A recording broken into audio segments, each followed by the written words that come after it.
Welcome to That's Anita Live, the talk show dedicated to providing emotional healing through sharing to help you create a happier life.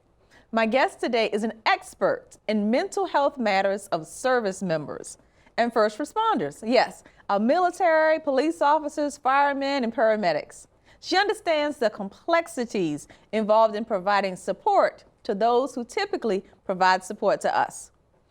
Ms. Rhonda Stewart is a licensed clinical social worker with over 12 years of experience. She's earned her master's in social work from Smith College in Northampton, Massachusetts. Can you say freezing cold? Yeah, freezing cold. Rhonda, when you were at Smith, did you go to class in the snow? Actually, our program was set up to be done only during the summer, and we actually did our internships and field placements during the summertime, during the winter.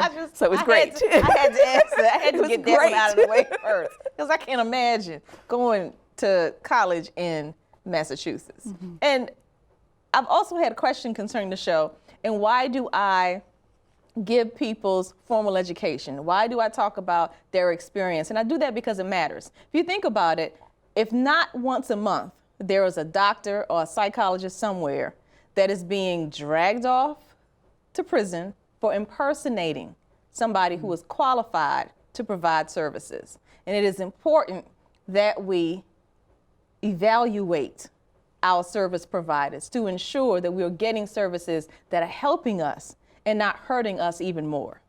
So now to Ms. Rhonda. Yes. For service members. Yes. Oh my goodness. It's great work. How did you fall into service members as a niche? My father was in the military. He's a retired Navy SEAL, and he deployed 5 times. I think what I saw with between he and his friends was just a very interesting dynamic. Okay. And it was a dynamic that I think was very, taught me a lot, but then it prompted me to think about who helps those who are serving this country, who helps those who serve others. And that's really how I got into this work. What was the dynamic that you saw that was so interesting to you between your father and his colleagues? The dynamic that I saw was that nobody was really taking care of them. They came back from war. There wasn't really a place for them to be served. Actually, I think I'd have to take a step back on that one. There was a place for them to be served, but they felt that there was that they were going to be judged if they sought services. And so with that, many people did not seek services and instead really tried to soldier on. They really tried to move forward and do their own thing as if they were functioning normally. Wow. So tell me this, because I've had this question. Does it help or hurt first responders when we celebrate anniversaries of traumatic events year after year, particularly here in the DC area? Every September the 11th, there are programs, events everywhere. Does that help or hurt our first responders? For many, it really hurts. It requires them or forces them to think about that event, to think about the loss of lives that occurred during that time, to think about the positions that they were in during that period of time, whether or not they were taking care of somebody who was dying, whether or not all the folks that they encountered were already dead. Wow. Have you ever seen someone who came to you and said that one of those events may have brought back triggers or they were having difficulty because? Absolutely. Memorial Day, Veterans Day are always times where I encounter some of the patients that I'm working with who are having triggers. They can't watch TV. There are movies that are shown, particularly during those periods of time, that really kind of trigger. They show 9/11 over and over again during those periods. They show footage from Afghanistan and Iraq many of times just as a thing that's on the news. And perhaps the news folks are not aware. I mean, it's something that they have to do. They're charged with doing that. But it's a huge trigger for many, many service members. So PTSD is kind of understandable. Yes. But Why is depression and suicide so high for our first responders? It's so high because they often don't seek the support that they need. Everybody looks at them as the hero. They're thought of as, you know, the hero. They saved this person or they saved that person, and no one ever considers the fact that they need support after they've had these experiences. That's just in their lives. It's an everyday part of their life. Yeah. So when they fall into depression, have you ever seen any of them work their way back, or? I have. It's a hard road. It depends, though, on where if they are seeking help early, their chances are great. If they are seeking help very, very late and they've struggled for years and years, it's going to take them a pretty good amount of time in About order just to. the amount of time that they've not been addressing it. I mean, let's hope it's not that amount of time. The one thing I will have to say about first responders and servicemen is that they are very good with somebody who's going to give them an order, because they're looking at the encouragement that you're giving them, the exercises that you're giving them as an order. And so many of them follow it to the letter. They do the homework. They do all the exercises that you encourage them to do, and they end up being much, much better. Sometimes not necessarily at the level that they were functioning at before, but very, very close. Wow. Okay. Now, currently, you provide services to first responders. I do. What is the, say, worst case of PTSD you've ever seen? Right now I'm seeing first responders and service members. Worst case of PTSD I've probably seen is somebody who's been deployed 5 times. It's just, he struggled. He had hypervigilance. You could not quietly come up on him, or else he was going to, come up fighting. Irritability. He was significantly agitated. Very difficult time engaging socially. Always was on the alert. When he was in a room, he did recon. It was always, how can I get out of this situation if something happens? And so nothing, or very few experiences for him were pleasurable, because he was so on high alert all the time.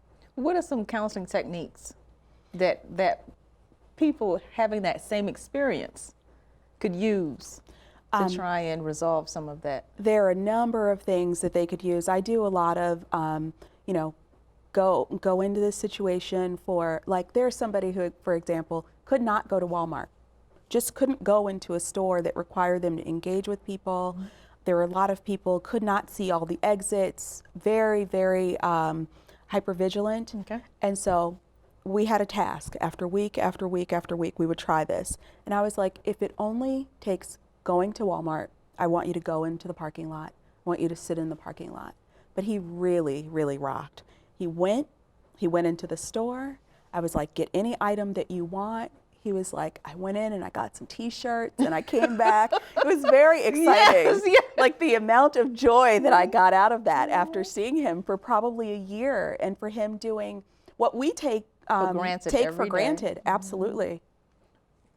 It blows my mind that, like you said, the people that we perceive to be and that we hold up on pedestals of being the strong ones have such difficulties just asking for help when it comes to their mental and their emotional health. It's not normal for them to ask for help. It's normal for them to help others. But all of their work is built on teamwork. It is. So that's a manner of helping each other, right?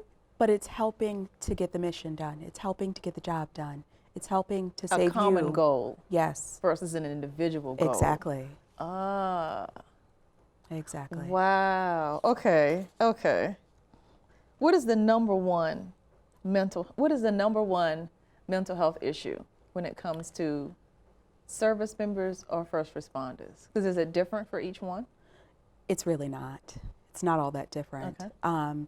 A lot of times people will initially be depressed, and depression untreated, and continuously re-experiencing traumas will lead to PTSD. And what will often happen is that the PTSD will be, the depression will be untreated. They will start developing anxiety symptoms, and it will turn into PTSD. So there's a transition, it's gradual, but it's like this symptom is there, and then something else sits on top of it, and then it turns into something greater.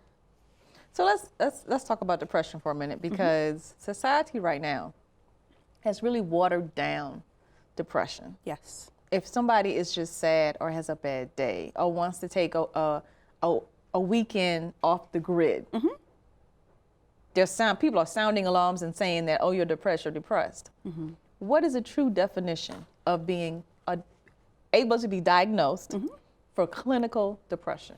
So clinical depression, people are agitated, they are sometimes irritated, their eating habits are affected. Either they eat too much or too little. They're sleeping too much. They are not enjoying the activities that they typically enjoyed. It's perhaps impacting the way that they function at work, and they're not being successful in the manner in which they were before.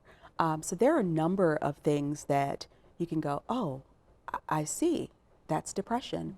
But if you want to take a weekend off the grid, that's pretty acceptable. We are chained to the phones. Yes, We're we are. chained Yes, to we email. are. And so that is appropriate. It's not appropriate, however, if you're if you are already depressed and you're gonna go off the grid, because at least we want to make sure that you're okay, that somebody knows where you are. When you start giving away your items, and you go away for the weekend, that's when we should be, that's when the antennas should be up. If you just want to have a weekend off the grid, that's perfectly fine. Perfectly fine. We'll be right back after this. We're going to break down some techniques, 3 of the top techniques that first responders and service members can use when they're dealing with everyday life. What if I told you that you could stop the negative tape from playing inside your head? What if, with 7 simple steps, you could leave the pain of the past behind and live every day as your true, authentic self? It is possible, and you can do it. The ebook, 7 Simple Steps to Beat Emotional Baggage: How to Become Whole, Healed, Healthy, and Happy, shares how to resolve emotional baggage and feel free to live true to your own personality, spirit, and character. Transform negative thinking into positive thinking and become equipped to boldly face your past and resolve emotional pain.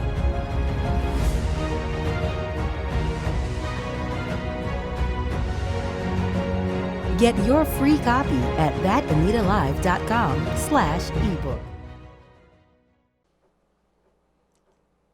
And we're back speaking with Ms. Rhonda Stewart Jones about the mental health of first responders and service members.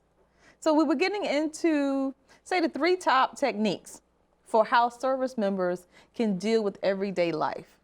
Because everyday life to us, the hustle and bustle of, catch the train, work 9 to 5, catch the train home, or drive to work, fight traffic, drive home. But for them, their stresses are a lot heavier, because they may get called to a domestic violence call, or in day-to-day for the military, being at war, being shot at and being shot, those type of things.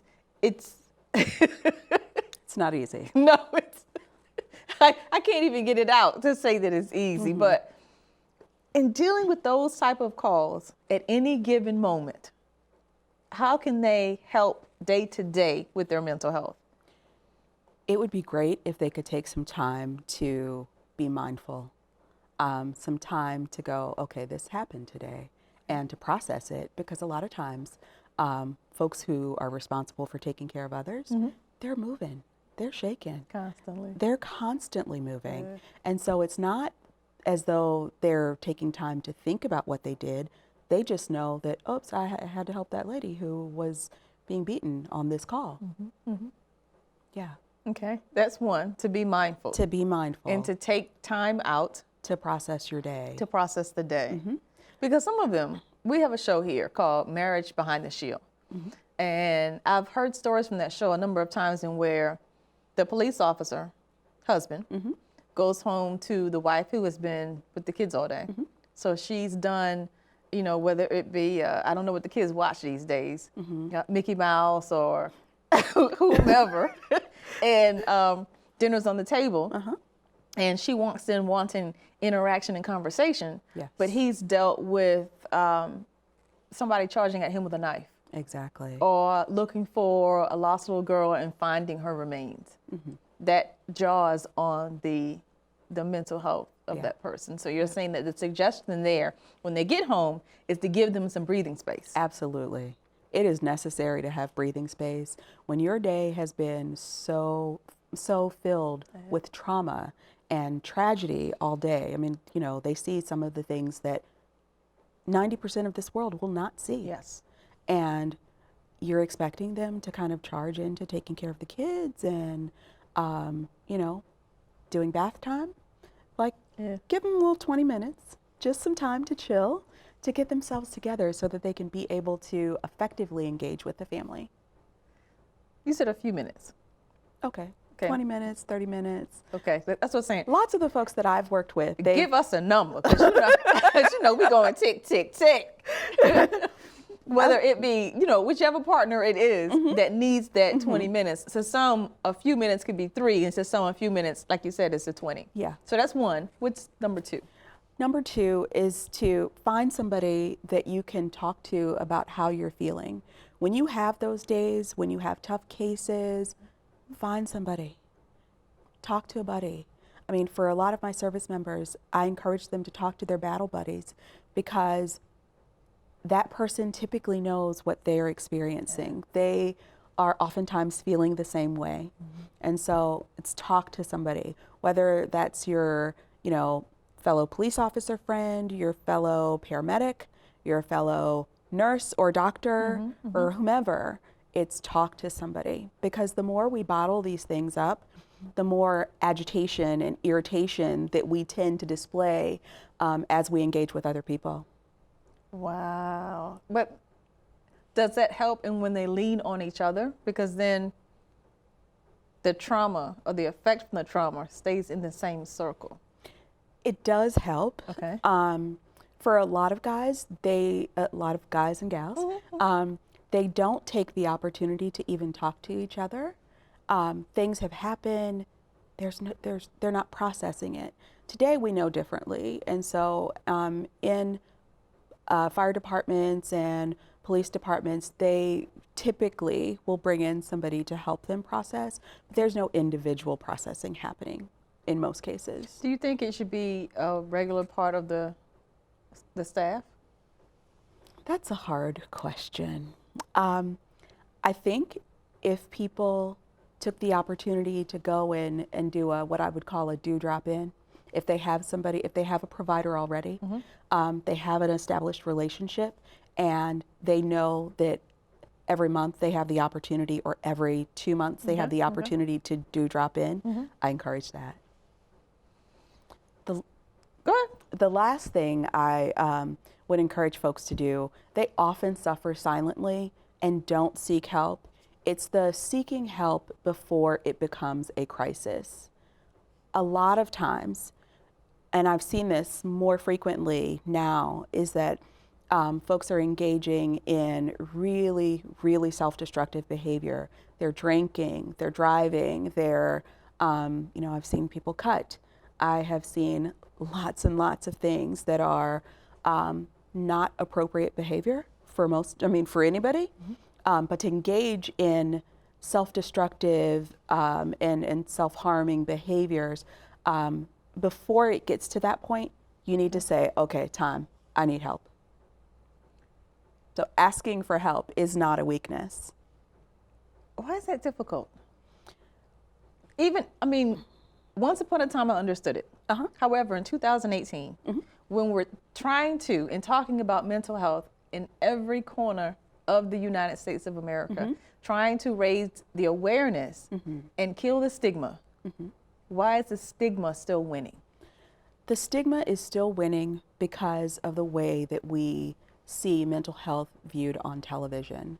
We see mental health often viewed as the person, not the person like you and I, but the person who is extremely out of sorts. We see worst case scenario.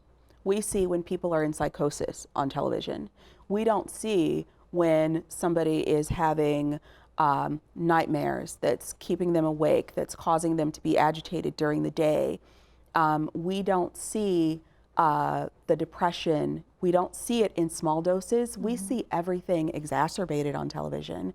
And that's not really a good example of what mental health issues the typical person is experiencing. The portrayal Yeah, of it's always the extreme mental illness exactly. than just the small counseling session because they're being irritated. Like you said, they can't sleep. They can't sleep, or they feel that they're depressed.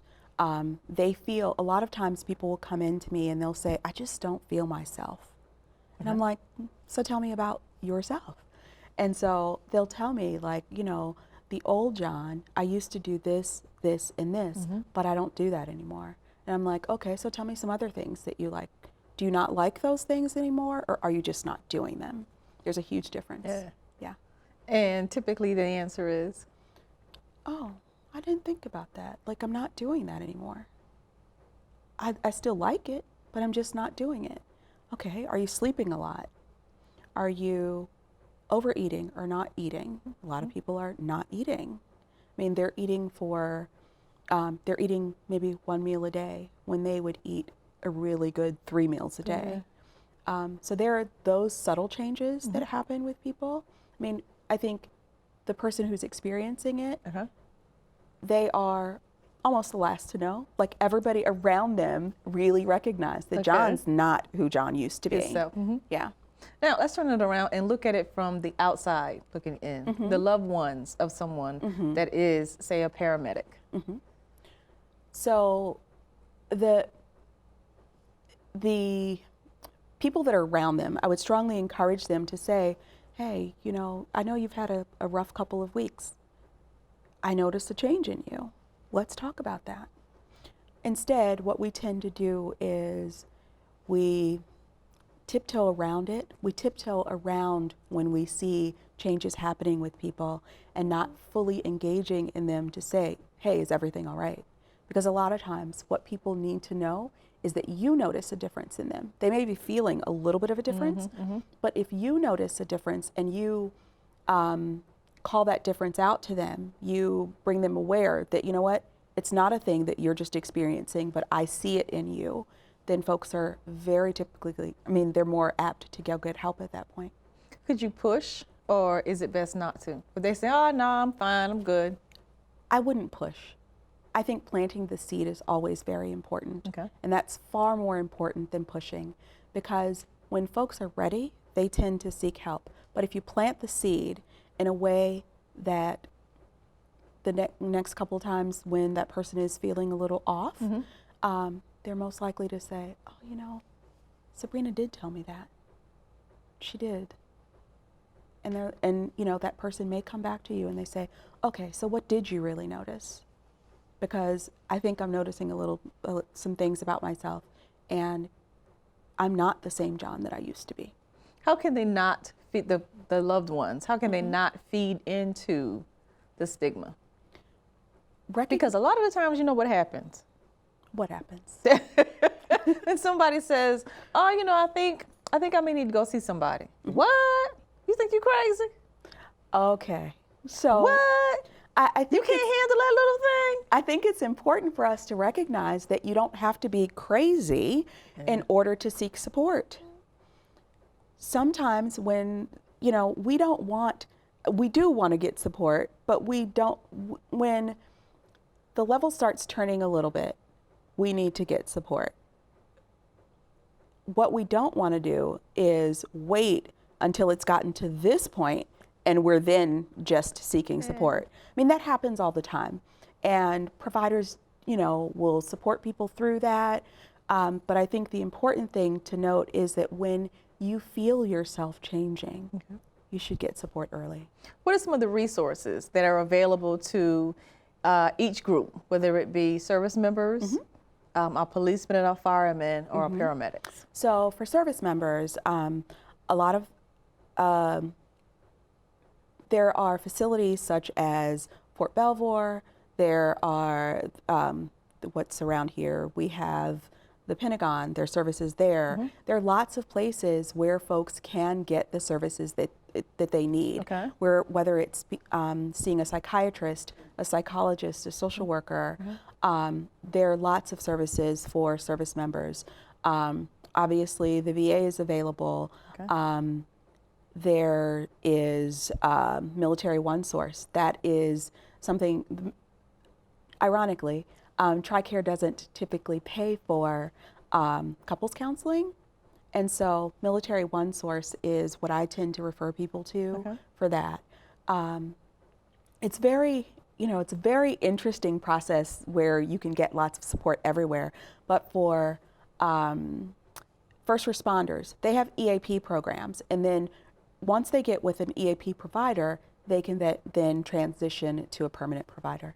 Would that hurt them on their job, say with promotion potential, or? Typically not.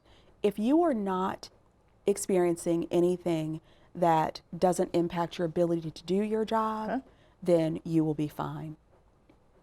You will be fine. Service members and first responders, we appreciate everything you do, but please do not forsake your own mental and emotional health. With the same urgency and intensity that you provide help to so many others, you should seek help for yourself. To reach out to Rhonda, visit aboutfacellc.com. No matter what you've seen or experienced, you are not alone. Help is available. I'm Anita, your host. Be sure to check out that'sanitalive.com for where and when to see our next episode.